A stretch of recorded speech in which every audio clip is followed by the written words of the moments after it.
Bom, conforme combinado, vamos retornar para a segunda palestra da 12ª Semana de Engenharia, Arquitetura e Agronomia de São Carlos. Queremos reiterar o nosso agradecimento aos nossos patrocinadores, a ADN, a Alves Busso Engenharia, São Carlos Ambiental, São Carlos S.A., RPS, Mineração Itaporanga, Proab e LET. Essa segunda palestra vai ser feita pelo professor Bernardo Arantes do Nascimento Teixeira, de resíduos sólidos recicláveis.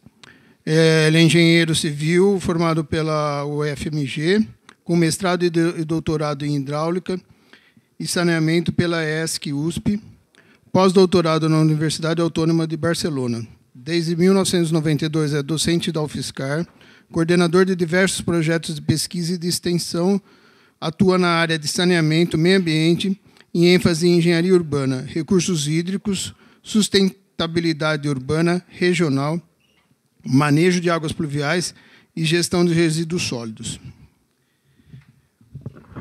A palestra dele vai ter duração de 45 minutos aproximadamente, depois teremos 15 minutos para algumas perguntas, também perguntas objetivas para que mais pessoas possam fazer.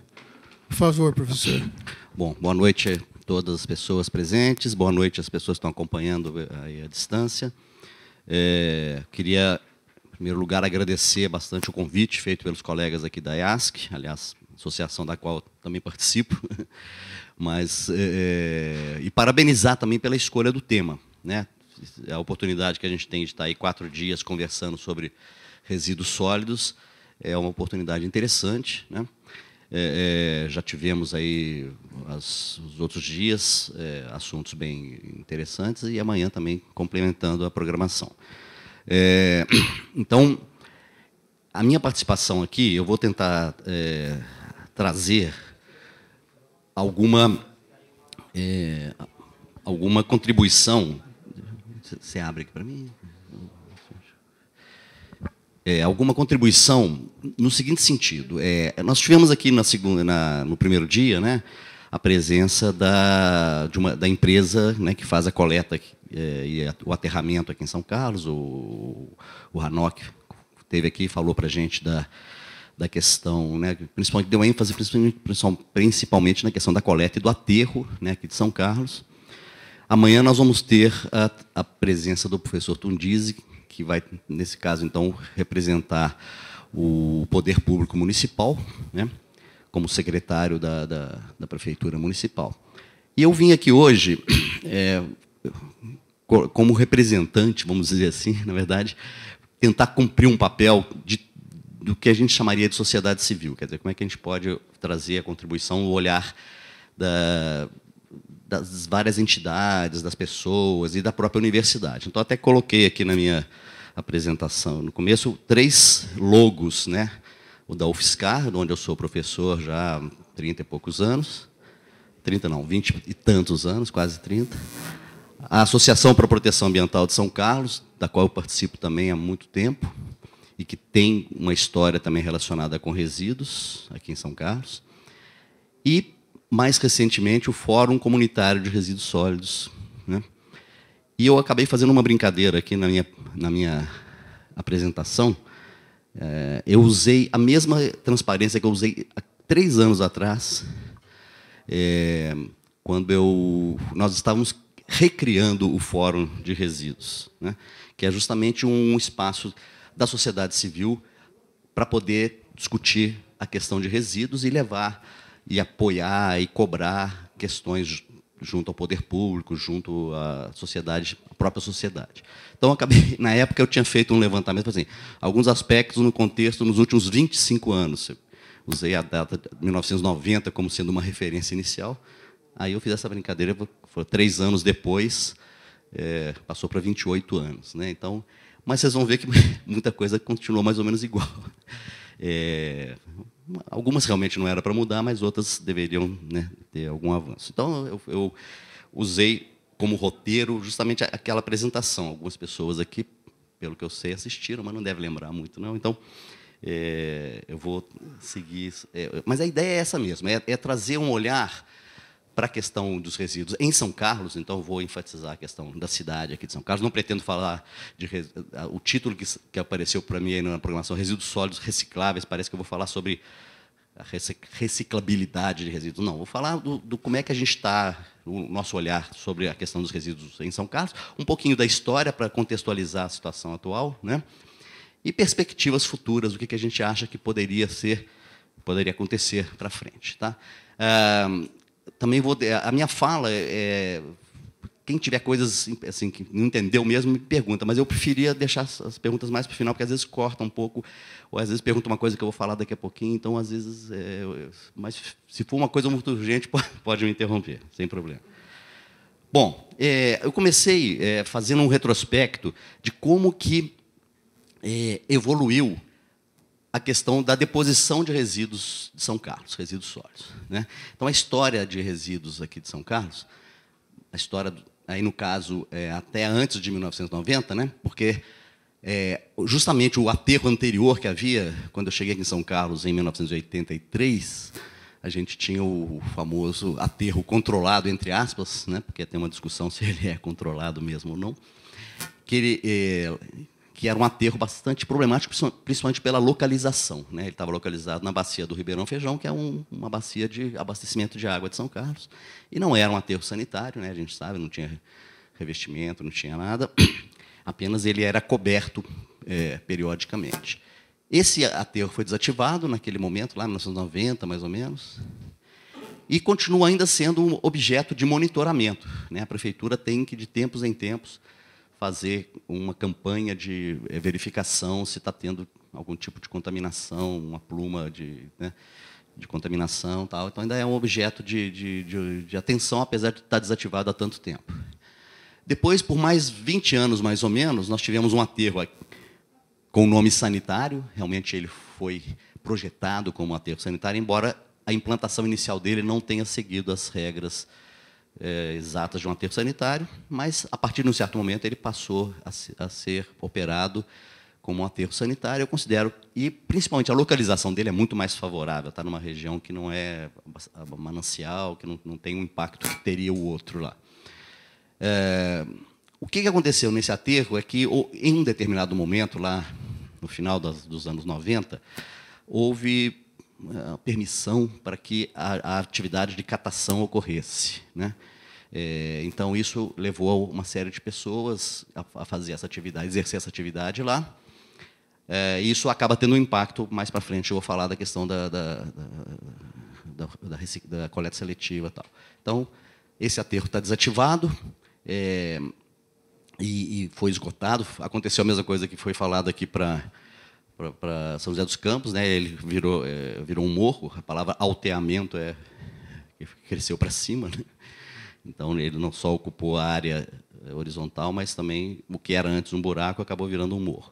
Mas está lá monitorado, tal, não tem também grandes preocupações. Houve um momento que teve uma transição, né? Chegamos a ter que levar os resíduos de São Carlos para o aterro particular, porque tem ali em Guatapará, quase 50 quilômetros, mais de 50 quilômetros, né? E 50 de volta. Um custo alto, mas foi um período relativamente curto, mas que acabou impactando um pouco alguns anos atrás. E aí, finalmente, o aterro sanitário atual, que foi objeto da fala de anteontem, né? E que é um aterro que foi não só projetado e construído adequadamente, mas vem sendo operado de maneira adequada, e principalmente também a escolha da localização desse aterro foi feita também a partir de um estudo de localização muito bom, a gente considera que os colegas da USP participaram e tal. E, então, ele é um aterro, e o Ranoc deu a notícia aqui que ele foi nota 10, né? A nota que o São José dos Campos falou que foi 9 agora, o deles, né? É o terceiro ano consecutivo que o nosso aterro aqui teve nota 10. Então, isso nos leva à seguinte pergunta: está resolvida a questão de resíduos? São Carlos está depositando o seu resíduo adequadamente? né? Ah, uma notícia está depositando, não, está resolvendo o problema de resíduos adequadamente, porque também teve uma outra notícia favorável que o ANOC deu, é que o tempo de mais de 20 anos, parece que eles estão conseguindo até aumentar a previsão de duração do aterro por conta de uma operação mais adequada, compactação e tal. Agora, isso nos leva assim, então não precisamos nos preocupar com resíduos, pelo menos os resíduos coletados aí nas casas, né, os chamados resíduos domiciliares, tal. Será que precisa? Aí é uma foto lá do começo do aterro, né, na época que ainda estava sendo feito todo o revestimento, tal, antes de começar a deposição dos resíduos, né?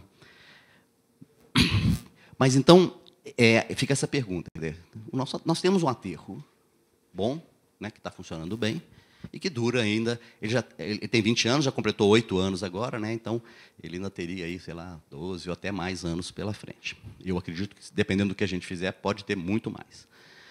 Bom, alguns aspectos da coleta de resíduos, né, que eu queria também enfatizar. Nós temos uma cidade atendida praticamente 100% na área urbana por coleta do sistema chamado porta a porta, da coleta que eu chamo de coleta misturada, né? Tem gente que fala coleta convencional, coleta regular, né? A terminologia que eu prefiro usar é a coleta que não se preocupa em separar, que coleta tudo junto e leva tudo junto para o aterro, né? Essa coleta é feita por uma empresa privada, contratada a partir de uma licitação, né? Esse fórum que eu mencionei aqui no começo, e que eu vou falar um pouquinho mais no final, ele foi precedido por um outro fórum que a gente criou, e a gente que eu digo porque eu participei junto com outras pessoas que estão aqui também, a professora Maria. Lá em 1999, 2000, a gente já tinha criado o chamado, na época a gente chamou de Fórum Comunitário do Lixo. A gente, na época, também conseguiu influenciar um pouco no edital, né, que contratou, mas esse edital acabou não durando tanto tempo, né? Foi substituído por um outro edital que está em vigor atualmente, que foi mencionado pelo palestrante, né, o ANOC, na terça-feira. E teve alguns avanços interessantes, né? O mais interessante, que vai no sentido do que eu vou dar ênfase aqui na minha fala, é justamente um mecanismo que favorece a coleta seletiva e a reciclagem de materiais, ou seja, não levar menos resíduo para o aterro, né? Que é o sistema de contratação que foi feito, que é um sistema por preço global, que não é mais vinculado à quantidade de resíduo que a empresa coleta e deposita no aterro, né? Esse sistema, tradicionalmente, é um sistema que contraria um pouco a ideia da coleta seletiva, porque justamente a empresa que recebe proporcionalmente ao que ela envia para o aterro, ela está interessada em levar cada vez mais, né? Enquanto que esse modelo aqui não. Esse modelo, ao contrário, se ela demonstrar que está reduzindo os resíduos aterrados, misturados, né, ela pode até ganhar um bônus. O contrato prevê isso. Então, ela tem interesse em, ou deveria ter, pelo menos, em não aumentar a quantidade de resíduos encaminhada para o aterro. Então, esse é um fator que foi impossível introduzir naquele momento lá. Mas a gente ainda acha que precisa de implantação mais efetiva de medidas para reduzir esses resíduos, né? Lógico que não depende só da empresa coletora, depende de um esforço também do poder público e também da sociedade como um todo. A palavra educação foi falada aqui antes, né? A gente também acha que um dos caminhos é pela educação, mas também tem outras ações que podem ser implantadas. Bom, queria enfatizar também, não vou ficar lendo aqui lei também, mas eu queria chamar a atenção que a questão da reciclagem, dos resíduos recicláveis, da coleta seletiva, tal, não é só uma vontade ou um desejo dos administradores. Vamos fazer coleta seletiva porque é bom, porque é bonito, porque chama atenção, porque está na moda, né? Nada disso. É uma obrigação, né? A Política Nacional, a Lei 12.305, lá de 2010, ela prevê que em vários momentos da lei, eu trouxe só um artigo aqui, que é o 36, que é um dos mais enfáticos em relação a isso, né? Mas ela fala que isso tem que ser feito, né? Então, o artigo 36 está dentro do capítulo que é chamado de responsabilidade compartilhada. Quer dizer, a responsabilidade sobre os resíduos é compartilhada entre quem produz o material que vai virar resíduo, ou quem introduz aquele material no ambiente, que é o fabricante, o importador, o comerciante, né? O usuário daquele produto, que somos todos nós aqui, né? E todo mundo em geral, e o poder público também, que é normalmente quem administra os serviços, por se tratar de um serviço de interesse local. A Constituição prevê que isso é feito pelo município. Embora o município, a gente vai também comentar, pode se consorciar com outros para resolver essa questão. Então, essa responsabilidade compartilhada está hoje, é uma coisa nova, mas que está sendo introduzida, né? E a gente espera que ela realmente aconteça. Ainda não está plenamente, e está, inclusive, num certo momento que está um certo jogo de empurra, né? O setor produtivo jogando para os municípios, o município não querendo assumir, jogando para todos nós, né? Enquanto não tiver educação, enquanto não tiver conscientização, não vai dar certo. Então, ainda é uma coisa que precisa ser construída, e a gente tem que dar muita atenção para isso aí. E definir claramente os papéis, né? Quem tem que fazer o quê. Porque é fácil falar que é compartilhado, mas não é fácil falar quem compartilha com quem, né? Quem fica responsável por cada parte. Bom, aqui algumas palavrinhas, né? Que falam, então, que no âmbito da compartilhada... Aí eu só trouxe o artigo que fala do titular dos serviços públicos, né? Então, ele tem que adotar procedimentos para reaproveitar os resíduos reutilizáveis e recicláveis. Ele tem que estabelecer sistema de coleta seletiva, ele tem que articular com os agentes econômicos para viabilizar o retorno ao ciclo produtivo, né? Tem que realizar atividades definidas pelo acordo setorial, que é justamente uma palavra também que está muito sendo falada, que é a tal da logística reversa. Eu não vou entrar muito na logística aqui, não, mas podemos conversar um pouco, se for o caso. O item 5, implantar sistema de compostagem, né? Também faz parte da história. Não é vontade, querer, não. Está previsto, tem que pensar nisso, né? E, finalmente, o item 6, que, nesse caso, São Carlos estaria plenamente cumprindo, que é dar uma disposição final ambientalmente aos resíduos e rejeitos. Ali, o ideal seria que a palavra fosse só rejeitos, né? Não sei se todo mundo tem esse conceito, que resíduo é aquilo que foi gerado. Esse resíduo, se ele for passível de ser aproveitado, seja reciclando numa indústria, seja compostando, seja reutilizando o produto, reusando, ele é considerado só resíduo. Se você não tem nada que fazer com ele, naquele contexto que você está, e tem que enterrá-lo, aí ele é rejeito, né? Então, a palavra rejeito tem a ver com isso. Então, a ideia, inclusive, é que só vá para os aterros o que é rejeito, né?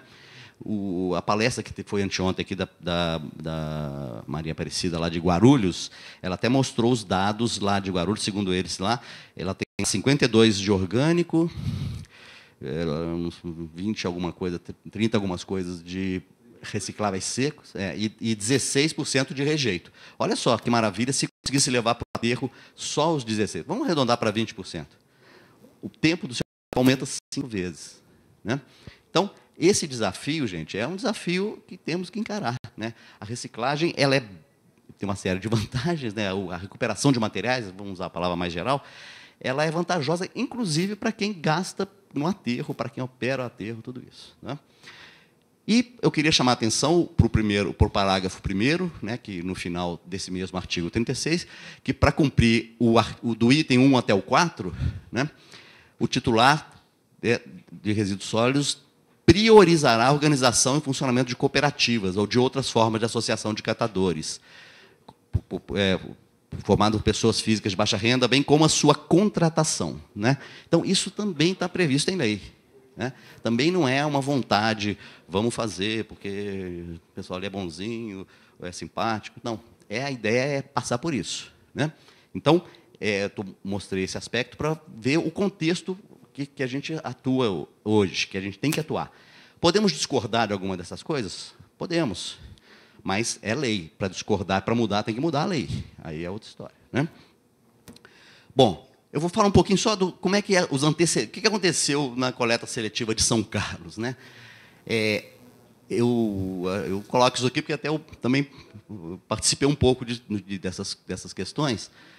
A gente conseguiu, lá em 1990, a lei orgânica do município de São Carlos, né? Não sei se vocês lembram, teve a Constituição Federal 88, a Constituição Estadual 89, as leis orgânicas municipais em 1990. Tem lá um capítulo de saneamento, de meio ambiente, né? e tinha lá um artigo que falava assim, os critérios locais, né?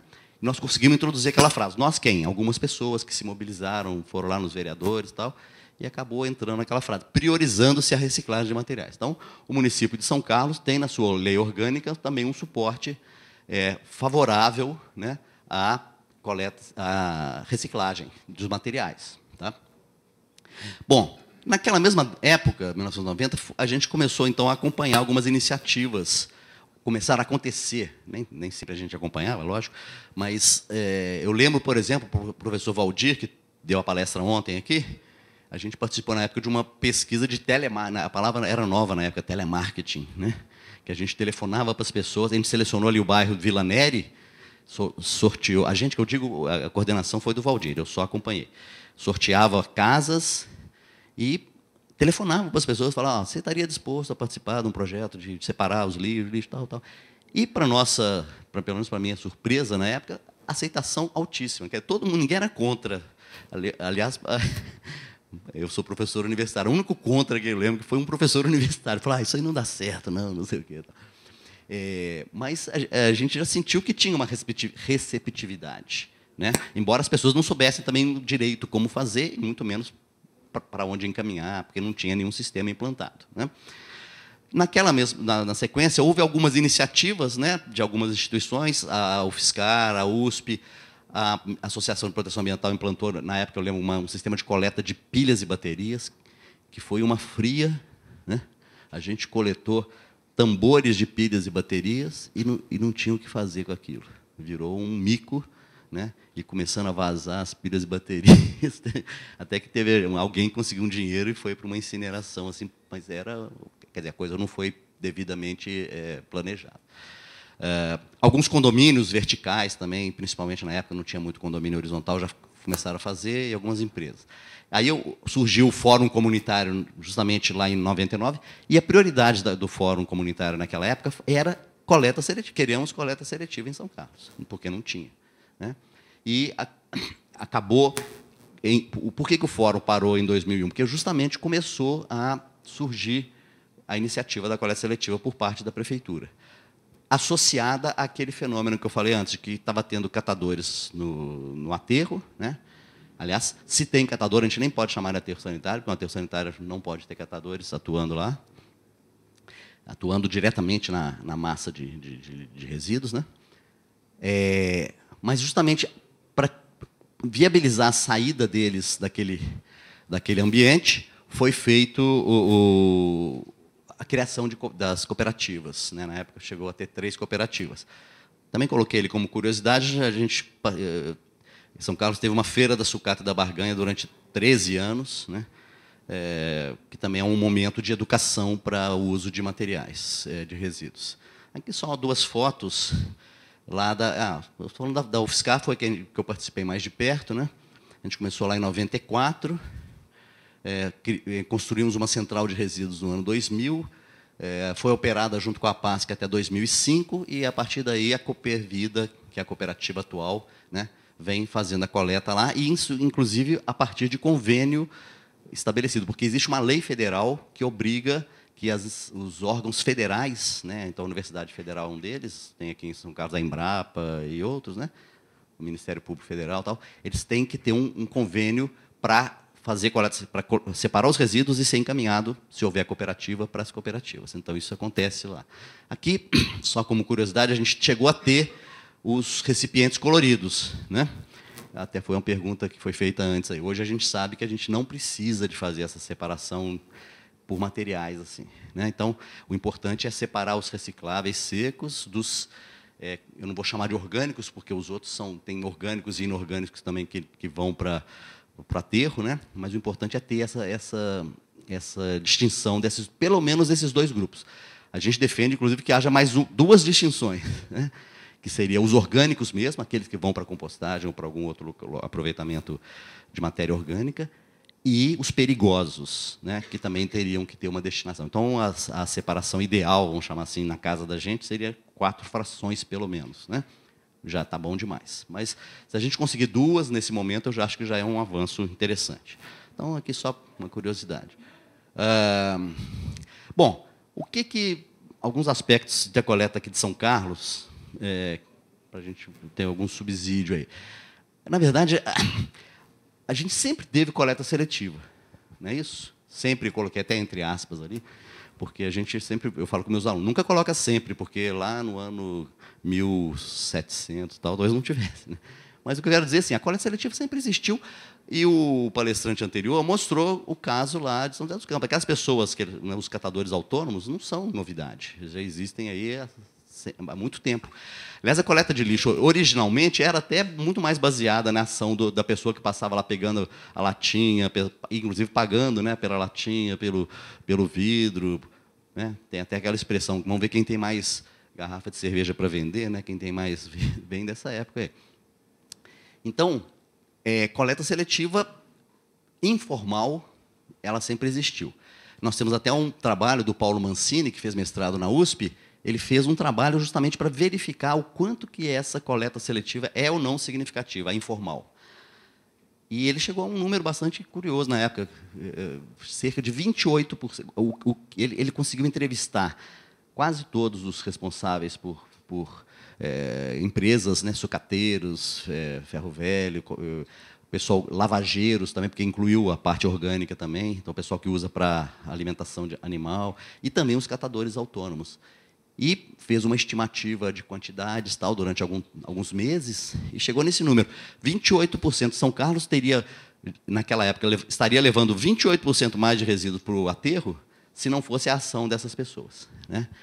Agora, o que acontece? É que a ação dessas pessoas não é uma ação coordenada e ela pode levar... Ela é importante, ela é interessante, mas ela não chega a prestar o serviço completo. Né? Quando o William, não sei se ele está aqui, ele apresentou São José dos Campos, fica claro, né? A gente está cansado de saber, os catadores autônomos, eles atuam, eles têm aquela... Ele falou até que eles são mais eficientes. Na verdade, eles trabalham com o que a gente chama de filé. Né? Eles pegam os materiais fáceis de vender. Ele mesmo falou, o cara vem cá e vende no mesmo dia. Né?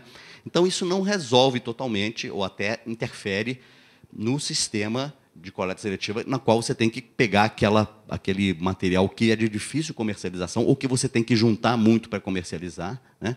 Então, a latinha de alumínio é muito fácil de vender, o PET é relativamente fácil, o papel de boa qualidade também. Mas outros materiais aí já têm uma comercialização mais difícil, mas tem que ser contemplados na coleta seletiva também.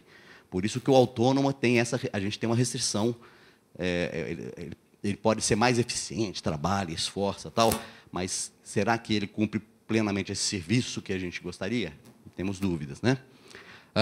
Bom, o avanço que aconteceu, então, naquele momento, lá no começo dos anos 2000 já, foi a administração municipal, então, implantar a coleta seletiva municipal, e com base na atuação dos catadores, que antes estavam no aterro, e foram, então, organizados na forma de cooperativas. Esses catadores, então, na época, formaram 3 cooperativas. A gente também foi feito um estudo lá pela Universidade Federal que detectou que as 3 cooperativas, do que elas estavam separadas, elas tinham fragilidades muito grandes, né? E era mais interessante trabalhar com uma cooperativa única, né? Porque você poderia unificar os equipamentos. Então, naquela época, se quebrava uma prensa de uma delas, ela não tinha outra. Então, houve esse caminho de tentar unificar, e houve uma unificação que se traduz hoje na forma da Coopervida, né? Cuja presidente está aqui, a Neia. Naquela época, assim, no auge, vamos dizer, da coleta seletiva, chegou a atender 60% da área urbana. Embora eu sempre falo, não adianta você atender 100%, 80%, 60%. Você tem que saber quantas pessoas estão sendo atendidas, porque eu uso o termo densidade. Né? Você pode ter uma área grande, mas com baixa densidade. Quer dizer, as casas que estão contribuindo não são todas, são poucas, né? Embora você tenha que percorrer áreas grandes, às vezes. Então, mas, de qualquer forma, houve um momento de aumento. Mas nós queremos 100%. Né? E não só nós. O Ministério Público, na época, firmou um termo de ajustamento de conduta com a administração municipal, na qual havia um compromisso de, com o tempo, chegar no 100%. né? Então, essa foi a situação. Porém, o que acontece... Então, tem o apoio da administração municipal, né? Na época, se pagava o aluguel do barracão, o espaço que a gente chama de espaço físico, né, galpão e a parte administrativa, e também a parte de transporte de caminhões. Embora esses caminhões também foram obtidos por outros caminhos, né, por editais da Fundação Banco do Brasil, né, um projeto chamado Cataforte, então, e mais recentemente pela Associação dos Fabricantes de Produtos, de Embalagens também, uma ABPEC. Então, hoje continua ainda dependendo dos caminhões da prefeitura, mas também tem outros caminhões, outro, né, no momento porque o outro está quebrado, caminhão. Mas o que aconteceu também como um grande avanço, e São Carlos é um município que tem isso implantado, a briga de vários outros municípios, várias outras cooperativas é conseguir isso também. Existem outras aqui na região que conseguem, então, conseguiram também. É o contrato, né? Vocês lembram que eu mostrei agora que eu mostrei que na lei fala da contratação, né? Então, o instrumento de contratação está previsto nessa lei e está previsto, inclusive, numa lei anterior, que é a lei da Política Nacional de Saneamento. Então, a cooperativa ela é contratada para prestar um serviço, né? O senhor ele colocou, ela recebe um dinheiro, né? Pelo fato dela estar prestando um serviço de coleta seletiva, que da mesma forma que a outra empresa recebe por estar fazendo a coleta misturada, né? Isso é uma novidade, isso é uma coisa que poucos municípios têm, São Carlos já tem há alguns anos, né? A contrapartida é que, nesse caso, eles têm que recolher todos os recicláveis que chegam lá, né?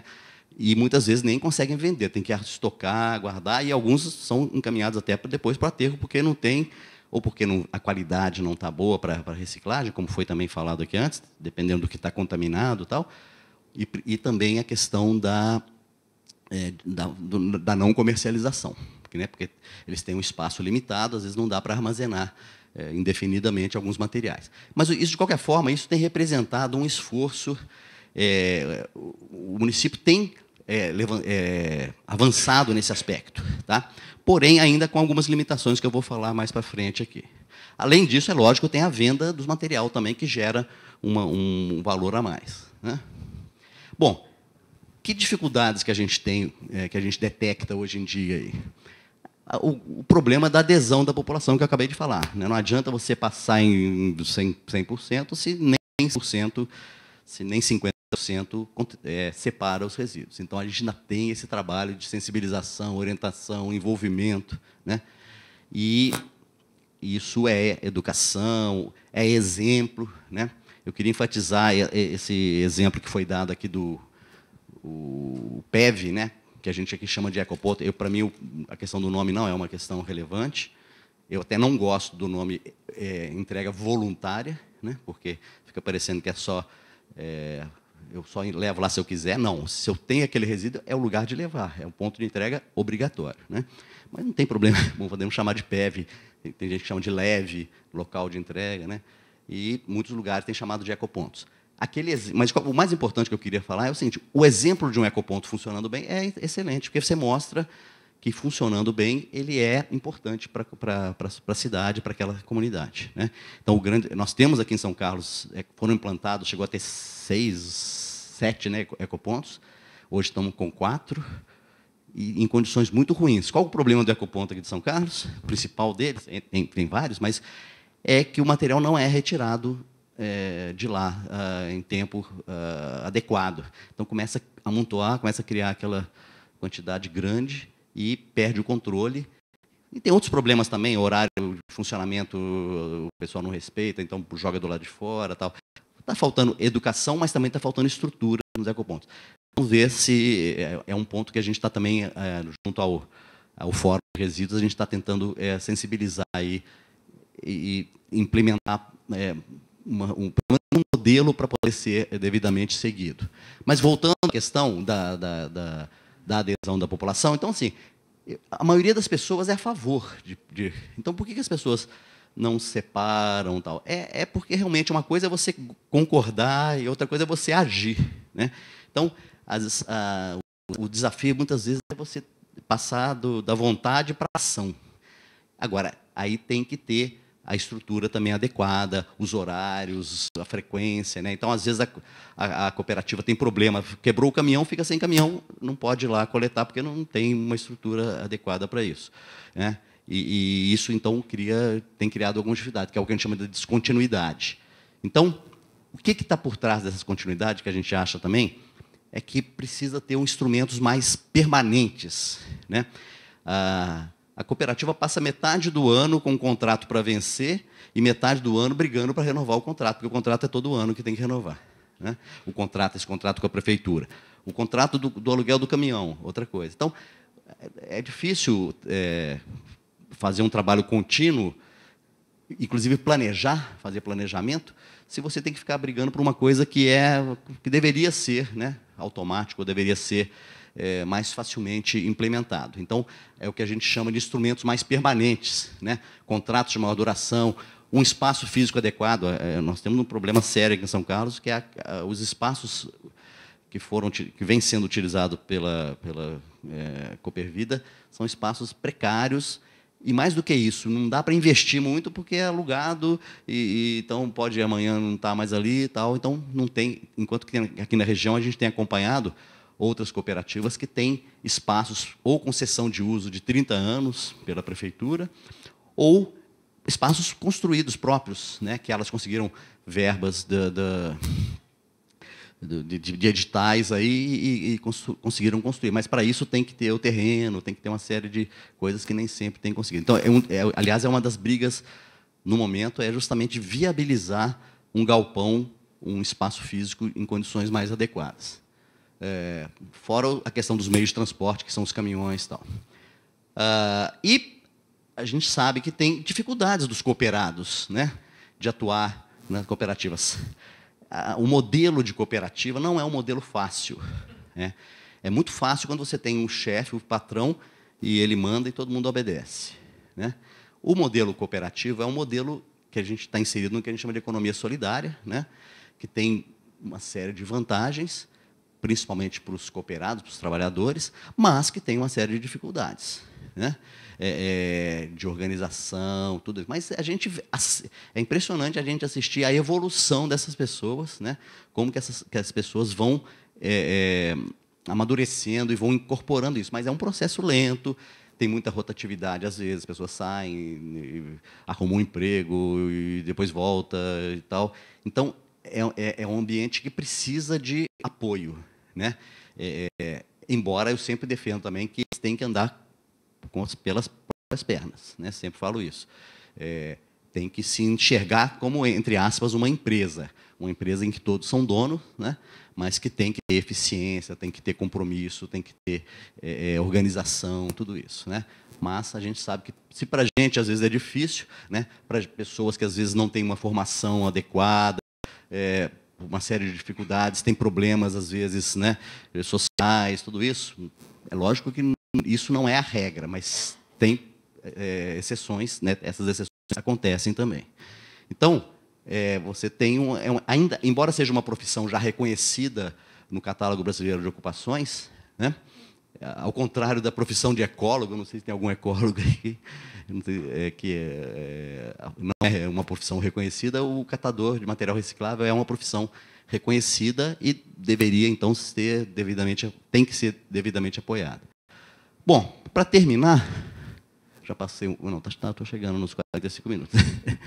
Eu coloquei aqui alguns desafios da gestão de resíduos em São Carlos, não só da coleta seletiva ou da reciclagem, tá? Mas elas impactam no que eu considero aproveitamento, uma visão moderna, uma visão avançada da gestão de resíduos, que incorpora justamente a recuperação de materiais. Eu começo falando justamente que São Carlos tem um potencial de conhecimento e de experiências que precisa ser devidamente aproveitado. Nós temos as universidades, nós temos a EASC, nós temos os institutos, as Embrapas, que também têm atuado em alguns tipos de resíduos, tal. Tem outras ONGs que atuam né, na parte de compostagem, na parte de aproveitamento agrícola de alguns. Então, a gente tem tudo para dar. Eu coloquei um quase, que sempre tem aquela pergunta: o que está faltando? Né? Talvez sensibilizar alguns setores, algumas pessoas, alguns, né? Falta recurso, às vezes, mas recurso é sempre saber procurar. Né? E a atividade de reciclagem ela tem sido apoiada nos últimos anos. Né? A gente tem visto uma série de iniciativas governamentais e mesmo de setores empresariais. Então, é saber também buscar, saber utilizar esses recursos aí. Mas teria coisas boas para dar certo.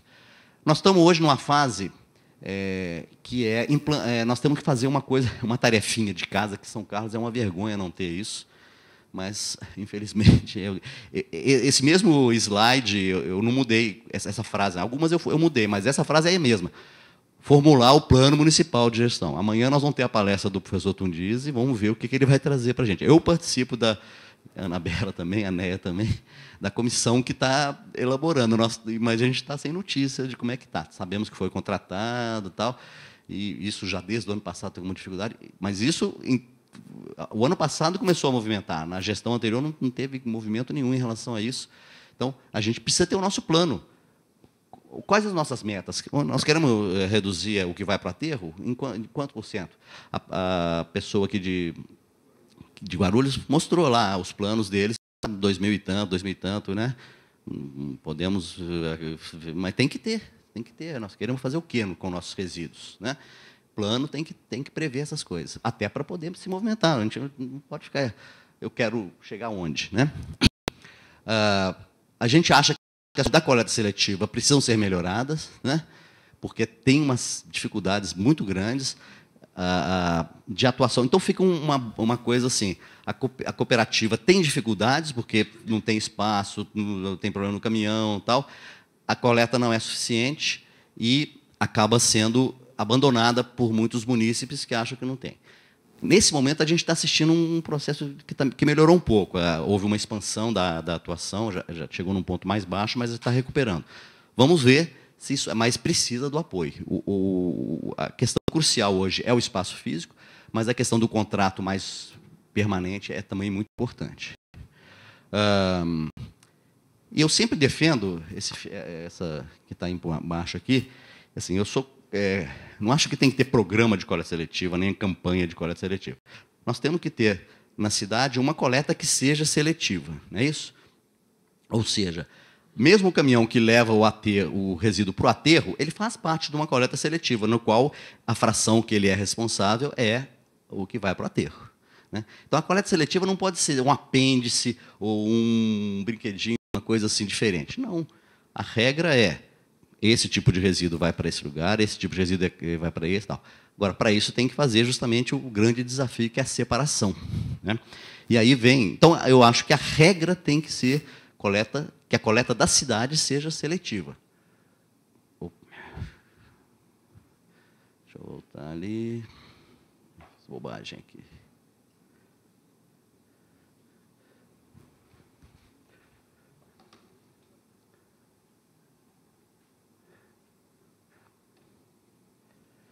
Então, por exemplo, a questão da fração orgânica. Né? Nós vimos a apresentação do colega anterior aqui, do William, ele mostrou lá exemplos de aproveitamento orgânico. Só dá certo se tiver separação prévia. Ele lá, no caso, é um ambiente mais controlado, que ele consegue receber os resíduos, tal. Mas, se pegar da grande maioria da população, da cidade como um todo, é muito difícil ter essa separação. Mas a gente tem que colocar isso no horizonte. Tem que começar a pensar nisso. Né? O que a gente vai fazer com a fração orgânica? Com separação prévia e coleta separada. Né? Nós já tivemos uma experiência aqui, alguns anos atrás, de conseguir coletar mais ou menos 1,5 toneladas por dia de resíduo só orgânico, mas dos geradores específicos, como restaurantes, lanchonetes, e sacolões, né, alguma coisa assim, e levava para a horta municipal. Né? Estava funcionando bem, depois foi abandonado e tal. Mas era uma fração muito pequena. Mas, justamente, esses lugares, o trabalho era separar. E assim mesmo, ainda tinha que fazer uma separação lá na horta, porque vinha o sachêzinho do ketchup e tal, canudinho e tal, então ainda tinha esses problemas. Mas sem separação prévia é muito difícil a coleta, a fração orgânica ser devidamente tratada, né? Outra coisa que foi falada aqui pelo Hanock na terça-feira, a questão do como é que vai ser feita que a gente chama de remuneração. Ele chamou de taxa do lixo. Eu não gosto de falar taxa do lixo, porque dá a ideia de que a solução é só uma taxa do lixo. Não, você pode ter diferentes soluções, né? Mas tem que haver, o setor de resíduos sólidos se ressente muito de não ter uma fonte de recursos adequada para, primeiro, custear o serviço, que é o que eu chamei ali de ferramenta para viabilizar a sua qualidade. E, de preferência, que seja um mecanismo que leve à redução dos resíduos, né? Ou seja, o custo do resíduo, do serviço de resíduo, tem que, de alguma forma, inibir que a pessoa gere o resíduo, né? A pessoa gasta menos água para pagar menos conta de água, gasta menos luz para pagar luz para poder ter uma conta de luz menor. Por que ela não pode também gerar menos resíduo para pagar menos resíduo? Não estou propondo que isso aconteça de uma hora para outra, mas temos que pensar nisso. É uma das grandes dificuldades, porque a principal dificuldade é como quantificar. Mas tem soluções. Tem soluções, a gente vai ter que começar a pensar sobre isso. No plano que a gente está fazendo, a gente já quer indicar algumas coisas, né? Vamos ver se vamos conseguir achar, pelo menos, assim, um conjunto de soluções. A gente acha também que essa questão dos resíduos pode ser usado como um fator de geração de trabalho e renda, né? Quantas milhares de pessoas vivem a partir dos resíduos, né? E quando eu falo isso, não é só o catador, não. Tem desde os trabalhadores do sistema de coleta, até as pessoas que comercializam, até as indústrias que produzem isso. Então, a gente tem que pensar nisso. Quer dizer, o resíduo pode, em muitos casos, ser fonte de renda, ser fonte de atividade remunerada, atividade econômica mesmo, né? Tem números, não vou ficar falando números, mas falo que o setor movimenta tantos milhões e tal. Temos que usar isso em São Carlos também, gerar isso. Nós temos em São Carlos, né? Não sei se vocês sabem, tem indústrias recicladoras, por exemplo, de plástico, a partir, por exemplo, do trabalho feito na engenharia de materiais lá da Federal, que gerou profissionais da USP também. Nós temos uma indústria recicladora de papel, de papelão, né? Então, são atividades como essa que devem ser também incentivadas, até para evitar você ter que ficar mandando resíduo para uma indústria lá, não sei onde, né? Outra lá, tal. Você tentar regionalizar as soluções. E a gente também acha importante que as práticas de economia solidárias, que já estão muito fortes nesse setor, justamente pela participação dos catadores e a formação de cooperativas, que ela também seja incentivada. A gente considera que esse tipo de atividade econômica é mais interessante, né? Embora com as dificuldades que eu já pontuei aqui, porque fortalece as pessoas, fortalece os grupos, fortalece setores que têm mais dificuldade na sociedade, né? Então, eu acho que era isso que eu tinha para falar. Passei uns 5 minutinhos ali do que eu tinha previsto. Agradeço a atenção aí. Desculpe se eu inibi as perguntas no meio, mas agora vocês podem fazer. Muito obrigado, professor.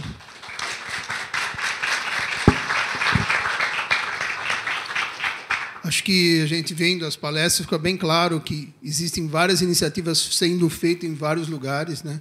E elas podem ser complementares se a gente começar a trabalhar pensando nelas todas juntas. Em todo lugar eles têm alguma coisa boa acontecendo. Então, a gente pegar as coisas boas e conseguir aglutinar numa coisa só para a gente ver se a gente consegue melhorar ainda mais, né? E completar uma coisa importante que eu acho. Cada lugar tem uma especificidade diferente. Então, a gente, às vezes, tem que respeitar um pouco isso. Às vezes, a solução melhor para São José dos Campos não é a melhor para São Paulo, não é a melhor para Ibaté, não é a melhor para São Carlos, né? E vice-versa. Então, algumas coisas são mais ou menos reconhecidas, mas algumas são muito específicas, né? Uma coisa, por exemplo, que eu acho que a gente acha importante, a não geração de resíduos tem que ser buscada, né? Agora, isso não pode implicar em perda de qualidade, né, de vida ou de consumo. Nós temos uma sociedade que tem muita... O palestrante anterior falou, onde gera muito reciclável é na classe que gera muito desperdício. Mas você tem classes sociais que consomem pouco ainda, tem que consumir mais, inclusive, em alguns casos, né? Então, tem que tomar cuidado com as generalizações, eu acho. Bom, gente, então temos agora mais aí 15 minutos para perguntas. Aqui e lá. Bom, parabéns pela palestra, mas é o seguinte, em primeiro lugar, aonde está a cooperativa, parece uma borracharia, certo? Porque, para você mexer com resíduo, sucata principalmente, você tem que ter um lugar para colocar a caçamba. Tem um local para você colocar o resíduo que não serve, certo? Aonde eles estão, não dá nem para... O bag tem que ficar na calçada, quase o bag, a prensa tem que ficar na porta, certo? Isso em primeiro lugar. Depois vou fazer uma pergunta para o senhor, é o seguinte, qual é a porcentagem que é retirada hoje em São Carlos? Quer dizer, na cidade, certo? Qual é a porcentagem? Por exemplo, se tira 20%, 30%, certo? Então, eu dou parabéns para a coleta seletiva, mas nós precisamos melhorar urgente. Nós precisamos bater, certo? Seja quem for que está na frente, vamos ver o que o doutor Dundiz vai falar amanhã. Isso. Eu vou estar aqui, certo? Porque não é justo que São Carlos, onde no Brasil tem 5.570 municípios, e São Carlos está entre os 1.100 municípios que tem tudo. Tem o Distrito de Água Vermelha, água tratada. Tem o Santo Odócia tratada. Imbaré tratado. Nosso 85% do tratamento de água. Faculdades aí dentro, aqui dando aí... E na coleta seletiva não conseguimos nesses 12 e poucos anos que nós estamos lá. Então, o que precisa é que a prefeitura, principalmente os secretários, dê exemplo, que visite outros municípios, igual eu fiz. Eu fiz. Quando o Nilton Lima me pagou para mim, certo? Porque eu sou formado em meio ambiente e sou em direito, mas gosto mais da sucata. E é o seguinte, eu fiz 3 regiões diferentes, Araçatuba, Penápolis, Limeira, Piracicaba e São Carlos. São Carlos tem tudo, tudo. Só que, meu Deus do céu, aonde eles estão? Que isso, gente? Nesses últimos 12 anos não conseguimos nada. O que a NEA tem hoje? Pois certo? A cooperativa não é da prefeitura nem do povo, é da coleta seletiva. É deles. Então, eles têm que crescer na vida. Exatamente. Comprar caminhão, comprar prensa, isso, aquilo. Muito obrigado. Não, parabéns. Eu queria... Reforçou a minha preocupação. Nós temos que vencer esse desafio. Não é para agradar ninguém, nem para fazer. É um marco de qualidade da cidade, né? E vai poupar o nosso aterro e vai gerar, se tudo der certo, emprego, renda, né? Processamento de materiais, tudo isso. Eu ando atrás dos caminhões até no aterro. Nós estamos enterrando dinheiro. Exatamente. Estamos enterrando dinheiro. O tempo todo. Boa noite. Eu fiquei curiosa sobre essa contratação, como é que é esse pagamento? Ele é feito por produtividade? Pois é. Você está mencionando, então, a contratação de cooperativas por parte das prefeituras. Varia de lugar para lugar, né? Em geral, você paga por pelo serviço de coleta que você tem que passar, igual poderia ser... É hoje feito em São Carlos, a empresa que faz a coleta misturada, ela não recebe nem por tonelada, ela recebe por prestar o serviço e manter o ambiente limpo, né? Tem um valor que foi calculado lá na licitação, lá em 2010, e esse valor vem sendo corrigido, tal, mas é um valor que foi objeto de um cálculo técnico, tudo isso. E aí você contrata, a empresa que deu a melhor oferta ganhou, e isso continua. Então, esse valor ele não depende do material, da quantidade de resíduos. A Coopervida trabalha ela tem um valor, né, um valor mínimo, vamos dizer assim, que dá direito a um certo coisa, e pode receber mais por produção maior. Mas isso não é todo lugar que faz assim.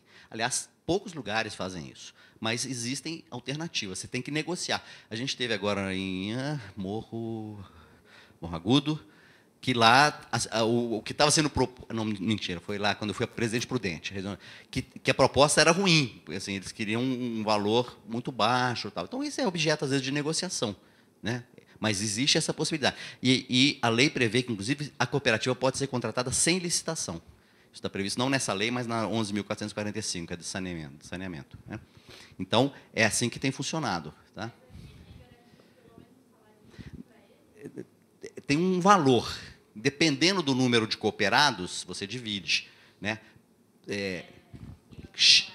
A NEA está falando aqui que atualmente está acima do valor, mas não tá dito assim, é um salário mínimo. Tá? Atualmente está sendo mais, mas pode ser menos, se tiver mais catador e tiver menos produção, menos material. Né? Então, tem uma combinação dessas duas coisas. É possível fazer isso. Não pode, porque isso é importante também. Isso não é salário, isso é rateio, é uma divisão. As cooperativas funcionam assim. Embora muitas, às vezes, fixam um valor mínimo, até, às vezes, elas entram no déficit, tem mês que fica negativo, porque, para garantir esse mínimo, tem que se fazer, às vezes, tem que ficar no negativo. Né? Espero que não aconteça muito. Mas então, tudo bem o contrato? Só para eu comentar uma coisa. O nosso valor hoje de reciclagem está muito baixo, claro. Quantas toneladas foi mês passado? 100 toneladas. Isso é meio dia de coleta que vai para aterro. Né? Então, divide 30 por... É uns 60 avos. Uns 60 avos, 1,5%. 1,5%. É baixo, embora... Não, a gente acha que tem que ser muito mais, mas a realidade brasileira ainda está nessa faixa, 4, 4,5%. Quem estava... Curitiba é sempre falado, não sei o quê, os 15% de Curitiba, a gente até, às vezes, fica na dúvida se é isso mesmo. Mas não tem dúvida, tem que melhorar, tem que melhorar. A ideia, se tem 30% de recicláveis, temos que chegar nos 30%. Né? 1,5% é muito, muito pouco. O dinheiro que está sendo perdido. Embora também tem que prestar atenção, gente, esse dinheiro é sujeito a mercado. Então, você tem momentos que vende, tem momentos que não vende. Tem momentos que o preço vai para cima, tem momentos que o preço vai lá para baixo. Então, é o que a gente fala, hoje é uma commodity, esses reciclados. Às vezes chega um navio de aparas de papel dos Estados Unidos e o preço do papel despenca. Às vezes as siderúrgicas estão com os pátios lotados, o preço do metal despenca. E às vezes não, às vezes melhora. Professor Saulo, nos anos 70, nós importávamos sucata do México. Isso, Que nós somos os maiores jogadores de lixo fora, em segundo lugar, em primeiro lugar, é o México. Nós comprávamos sucata do México para poder fornecer para siderúrgicas. Há pouco tempo estava comprando PET reciclado da Argentina. Então, Romão. Professor, ia fazer 3 perguntas, 2 que seriam muito úteis para mim, que é os nomes das recicladoras que o professor falou, de papel e de plástico. A de papel é São Carlos Papelões, as de plástico tem várias, né? A gente pode, depois pega com a gente esses nomes aí. E a terceira, gostaria que o professor comentasse uma afirmação que eu não vou dizer quem foi, mas que me disse assim, Romão, resíduo de construção não é negócio. Resíduo de construção não foi resíduo de construção, a pessoa falou. Revenda para reciclagem não é negócio. Se pagar os custos, já não é mal. Mas, então, se for assim, como é que... É negócio ou não é negócio? E que negócio? Foi que negócio. Lembrando que o que eu estou falando aqui também é assim, quando eu falar essa contratação, esse pagamento, você está pagando pelo serviço também. Isso também já é negócio. Né? Se você tem um grupo de pessoas que está tirando resíduos do aterro, que está mandando para a indústria e tal. Isso é negócio também. Mesmo que, às vezes, a venda seja difícil, como eu já enfatizei várias vezes. A venda, às vezes, é problemática.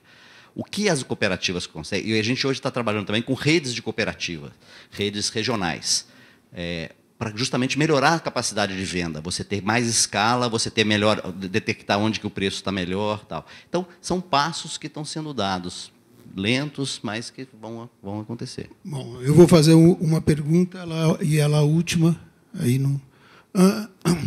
No caso aqui tem a empresa, ela quanto menos ela recolher melhor. Quer dizer, então seria muito interessante que ela ajudasse a cooperativa, seria muito, para ela é bom. Então, eu acho que isso é uma coisa que, se conversasse com ela, a gente poderia ter alguma coisa que ajudasse a própria cooperativa. Essa conversa está começando a acontecer de forma mais efetiva, né?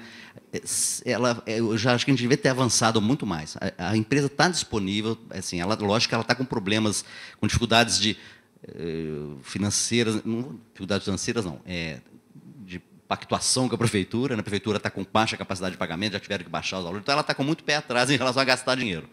Mas não tenha dúvida que você levar menos... A ANOC mencionou uma coisa aqui que acho que não sei se... Bom, nem todo mundo estava aqui na palestra dele, mas eu vou falar. O aterro de São Carlos ele tem capacidade tem autorização para aterrar 350 toneladas dia. Está aterrando 200. Ele pode, por exemplo, receber de outros municípios. E receber, quando eu falo receber resíduo, receber dinheiro por isso, né? Respeitado o limite e tal. Então, quanto menos resíduo levar para lá, mais disponibilidade ele teria para fazer essas outras coisas, né? Então, essa vantagem, fora que ele pode eventualmente ganhar aquele bônus que eu falei, que acho que nem nunca ele chegou a usar, né? Mas pode usar também. Boa noite, meu nome é Valdineia, né? Sou da Cooper Vida.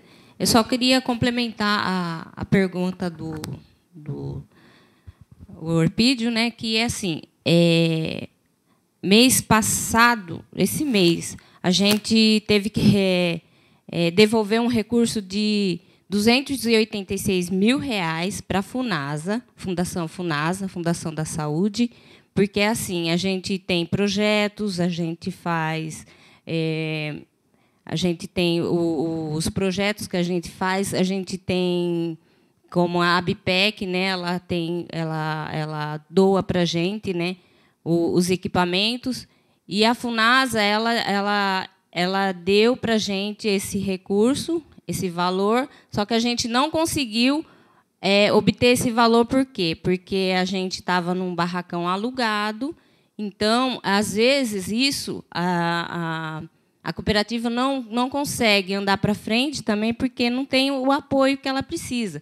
Hoje, como o Bernardo falou, né, a gente está buscando aí um lugar em concessão de uso, porque para a gente ter a licença, para a gente poder ter os projetos que a gente tem Banco do Brasil, Itaú, FUNASA, ABPEC, e às vezes a gente não consegue ganhar os projetos por conta do barracão também não ser da própria cooperativa. Só que era só isso. O espaço físico hoje realmente é o que está travando, é o gargalo principal. Pegou fogo lá. Então, precisa de ter... E quando ela fala ter o espaço físico, você tem que ter laudo do bombeiro. Então, não é só ter o espaço, você tem um espaço adequado. Você mesmo falou, tem que ter espaço para guardar isso, para guardar aquilo. Não consegue ampliar a coleta, porque às vezes não tem caminhão e às vezes não tem onde colocar o resíduo, né? Porque, enfatizar de novo, o resíduo que elas coletam, gente, não é aquele que você chega e vende no dia seguinte. Às vezes ela até vende uma parte lá por um preço abaixo do que poderia estar vendendo, porque às vezes não tem capacidade de armazenamento, de prensar para poder vender melhor ali na frente. Então, esse é um problema. Isso dificulta a ação delas. Então, o último mesmo.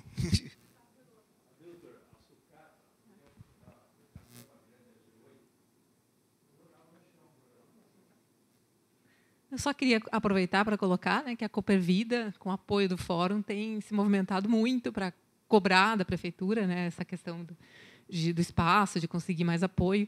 E as pessoas que estão aqui também podem participar do fórum, quem está interessado, né? Acho que para reforçar, para se juntar e a gente ter mais força para fazer essa cobrança. Acho que isso precisa muita mobilização, né? Obrigado, Liana. Eu até coloquei o Facebook ali do fórum e esqueci de falar. Então, entrando lá, você tem... Inclusive, a programação da IASC está lá no Facebook, justamente porque a gente acha importante, né? E o fórum tem se reunido mais ou menos a cada 2, 3 semanas, né? Lá nesse Facebook aparece lá a convocação, o convite para as reuniões. Então, quem quiser participar é muito bem-vindo, né? Com ideias, com mão de obra. Às vezes tem que ir lá conversar com não sei quem, tem que fazer reunião não sei onde, tem que fazer as contas. Esses projetos que a NEA faz, às vezes a gente ajuda também na elaboração dos projetos. Tal. Muito interessante. A IASC já se põe à disposição nessa parte de engenharia. A gente tem vários profissionais e tenho certeza que a gente pode ajudar então, vocês eu vou até fazer o seguinte. O fórum, a gente tenta revezar os locais de reunião. Vou tentar marcar uma reunião. Será um prazer, será um grande prazer ter vocês aqui. Nas próximas reuniões aí, né? A gente realmente está de portas abertas para vocês. Gente, muito obrigado. Gostaria que vocês viessem amanhã. Amanhã é o nosso último dia. Também teremos palestras muito interessantes. Muito obrigado pela participação de todos.